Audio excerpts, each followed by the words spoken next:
happened to Junaid? I really want to believe that he's alive and is doing well. And I just hope he's found that someone who would understand him wholeheartedly. And I just hope he's found whatever he's been looking for all this while.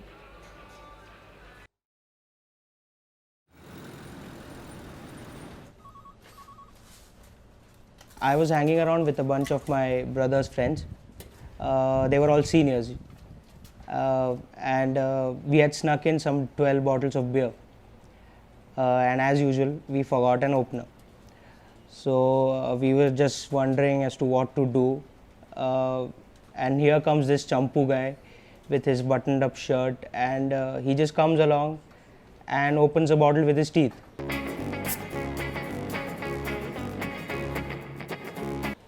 And I was just mind blown then. Like, I knew it right then that there was something special about Junaid.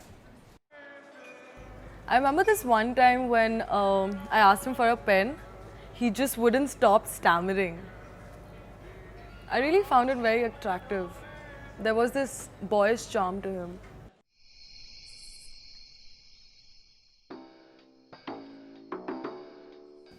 Where did you first meet Junaid? Where did I first meet Junaid?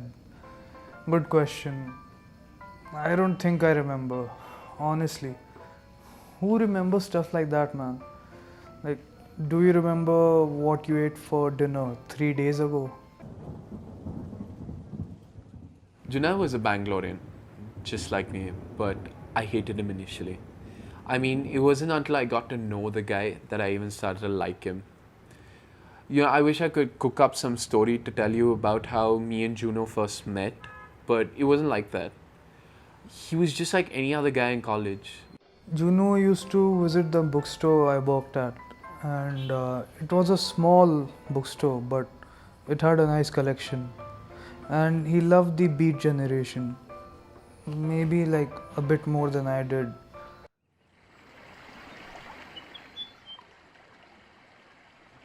The first time I met Danny and Juno, it was in McLeodganj. So McLeodganj is littered with these little cafes, and they were sitting in the table next to mine. The way Junaid saw the world was so different. He was so innocent and free, like a bucket of fresh air in this mad world, like a stranger oblivious to his surroundings. He was extremely spontaneous. Even while we were dating, there used to be these times when he used to come up with these surprises and take me to these places where no one's ever been before. He had a troubled childhood. His parents died when he was a kid. But it wasn't like they left him without any money. They left him a load of money. So he was like a fat Indian version of Batman, but no batsuit. He would always come up with these random crazy plans. Like once at the middle of the night, at around 3 o'clock or something, we went out to buy smokes. And Junaid convinced us to eat breakfast at this random dhaba which was very far away. And we went there. The food was shit, but we ate a lot. My point is, Junaid always had this ability to convince people to do what he wanted. I think he hit things pretty well. And nobody really knew what Junaid was thinking. You know, he wasn't as carefree as he pretended to be. Was Junaid a drug addict? Well, he wasn't a druggie. That's just impossible. He experimented with drugs in college, but I guess that's what people do in college, right? I think I was a born pothead, so I know how typical stoners look like. And Junaid didn't seem like someone who would smoke up and all, but given that he used to read Kerouac and Hunter S. Thompson, I knew he was a closet stoner. Though he was not really the kind to experiment with drugs. He became friends with this guy called Danny, and they both enjoyed books from the Beat generation a lot. I really think that was the time when he started taking drugs. He used to say like how he wanted to get under the skin of writers such as Kerouac and Ginsberg. Well, yeah, if you count marijuana to be a drug, then he did do drugs. But then the thing with marijuana is that it's so ingrained in our culture that I think he was actually in 1985 when it was banned in India. The Rajiv Gandhi government buckled under global pressure and enacted the Narcotic Drugs and Psychotropic Substances Act, which pretty much put the possession and consumption of marijuana in the same league as crack and heroin. Junaid wasn't like us. For him, smoking pot wasn't just about getting high.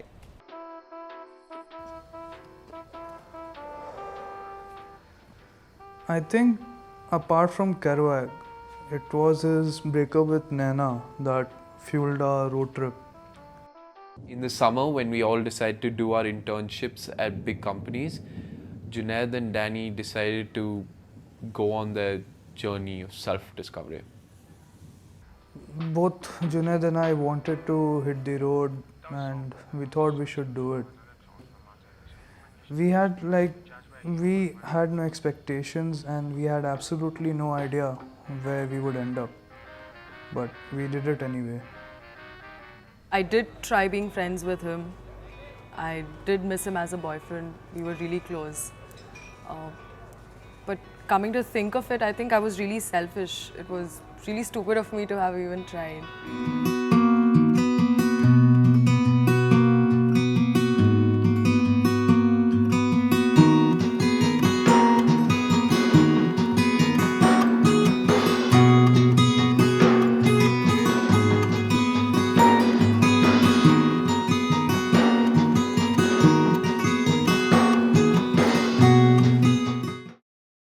Besides, it wasn't like a real road trip, you know. I bet Kerouac didn't have to think of buying fuel at such high costs. Besides, we were broke, but so was Kerouac. We intended to take my dad's beat-up old gypsy, drive all the way to Delhi, and from there to Dharamshala. But that obviously didn't happen, so...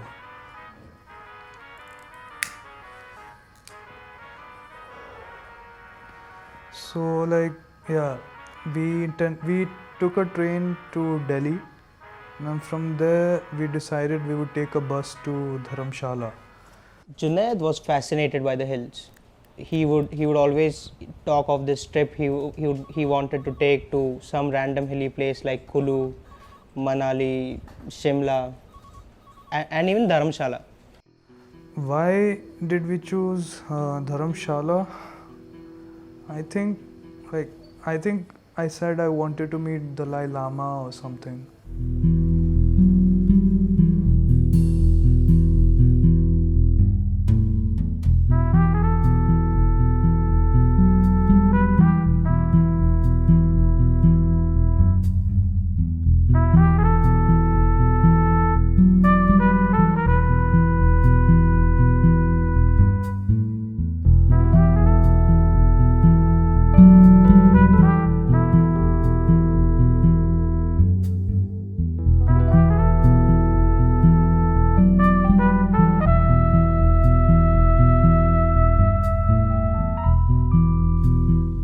But sometimes I wish I could have gone on that trip with him.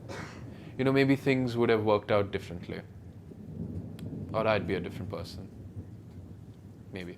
The first time I met Danny and Juno, it was in McLeodganj. So McLeodganj is littered with these little cafes, and they were sitting in the table next to mine. We met Mia in Dharamshala. We were discussing Allen Ginsberg's Howl. I'd always loved Howl.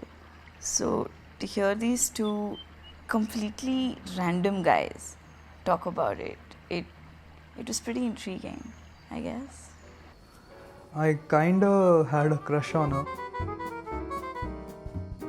But it was evident that she had a connection with Junaid.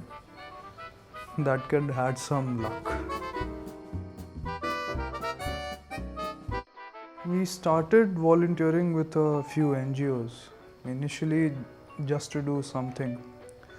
But Junaid had sort of fallen for the cause. Everybody has a different reason to go to Dharamshala. Some people go there on vacation, holidays, school trips, honeymoons.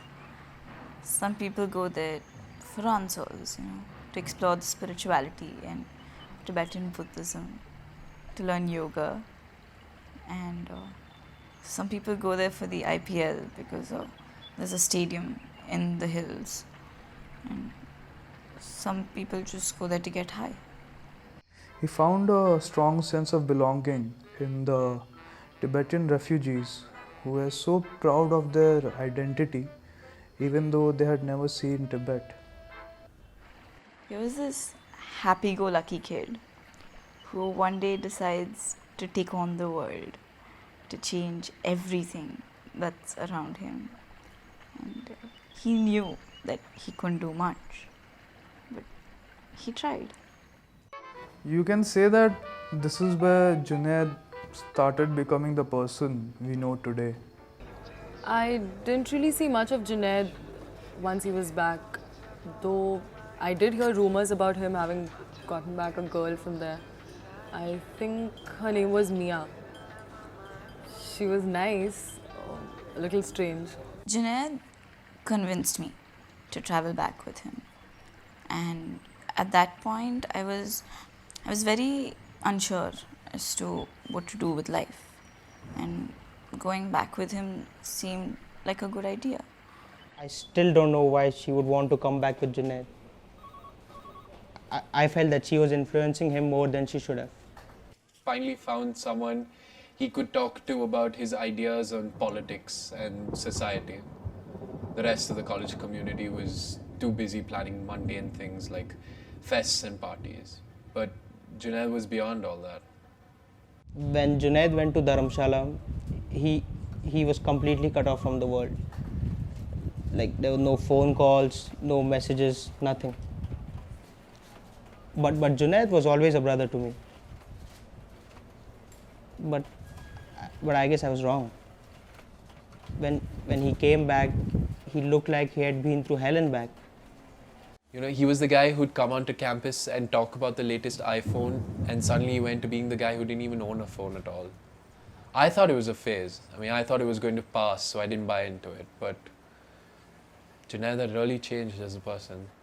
The Junaid who came back was different. He wasn't the same Junaid who left before the break. Junaid was a lot more driven when he got back. He used to talk about these Tibetans back there and their lives. People actually started making fun of him after a point of time. They called him a homeless social worker, and they thought he'd turn into one of these crackpots you'd see on TV who'd set himself on fire. I was just hoping it was a phase and that things would be normal again. I did care for him, though I couldn't show much. It almost seemed as if he had forgotten us. He wouldn't ride with us, he wouldn't drink with us, he wouldn't smoke with us. For him all that mattered was organizing some charity concerts or attending some peace seminar with a bunch of Firangs and some hippie looking people.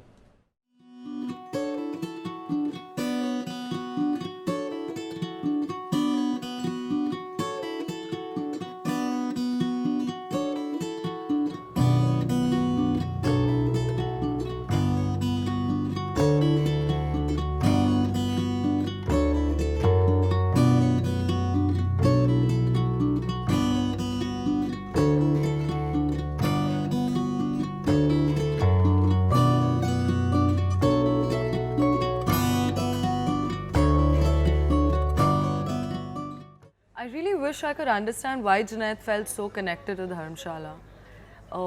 Before the winter break, when we were planning on making a batch trip to Pondicherry, all Junaid could talk about was Dharamshala. It almost seemed like he'd left a part of him back there and that it had become his adopted home. I guess Junaid was convinced that he was wasting his time in college. For him things like assignments, exam didn't really matter. I think he was beyond all of this. I think He had a greater calling which none of us knew about. He felt that he could be doing so much more elsewhere. And he wasn't even kidding. Like he started working as a freelance writer for I think Tibet Post. He got involved in many pointless social issues. I think it had become an obsession for him. I had never seen Junaid this paranoid before. I thought he was psychotic when he told me he was going back to McLeodganj. But then again, I kind of knew where Junaid was going with all of this, and I seriously didn't want him to end up like that. He took the final call when he was suspended for openly criticizing his college in a blog post. He decided that he had nothing to lose, so he packed his bags and went back to McLeodganj. I could never really understand how a kid from the city would feel so welcomed in a strange land so far away. I remember that day when he gave me the tightest hug ever. It almost seemed like old times again. And after the hug, right before he left, the last thing he said was, "I'll see you soon." That was the last time I met Junaid. And I think I might have just randomly mentioned going back to McLeodganj, and the idea stuck. So we went. Juno went back with Mia. I went to meet him that summer. He had found a job as a reporter for a Tibetan news outlet. I remember reading a couple of his articles on the internet, and I was happy because his writing was finally going places.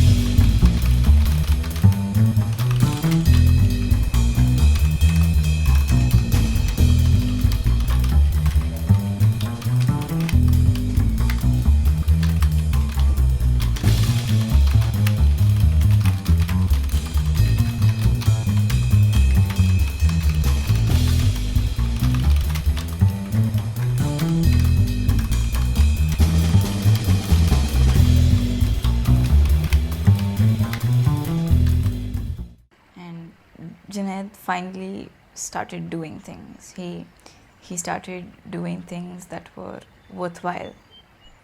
And it was being picked up by big newspapers and sites. But we spoke on the phone once or twice, but I really didn't have the time to go and visit him in McLeodganj. And I guess things were no longer the same.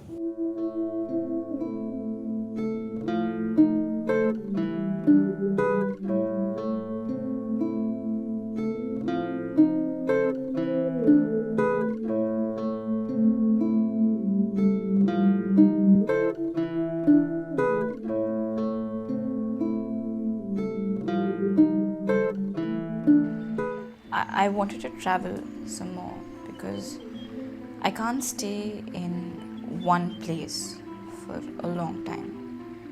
And I asked him to come along. After Mia decided to travel a bit, Junaid joined Reporters Without Borders and told that he was working on something big. What happened to Junaid? I haven't heard from Junaid in a very long time. After he took off to Dharamshala for the second time, I just completely lost touch with him. And who the hell would know what Junaid is up to? That's just the sort of guy he is. He's so unpredictable. But I guess people like Junaid aren't meant for the real world. Or I guess the world isn't good enough for them. I really want to believe that he's alive and is doing well. And I just hope he's found that someone who would understand him wholeheartedly. And I just hope he's found whatever he's been looking for all this while. I did go to McLeodganj with Mia, but we didn't find him. A friend told us that he'd crossed over to China to do an undercover story in Tibet. I don't know what he did or where he went, but he just disappeared. I don't really know what happened to Junaid, but I think that China had something to do with it. He just disappeared, man. I mean, I'd like to believe that he's alive and he's living happily, but there's a part of me that knows that he's dead and gone. I mean, that's how it's going to turn out anyway, but I'd hate to accept the fact that I'm right.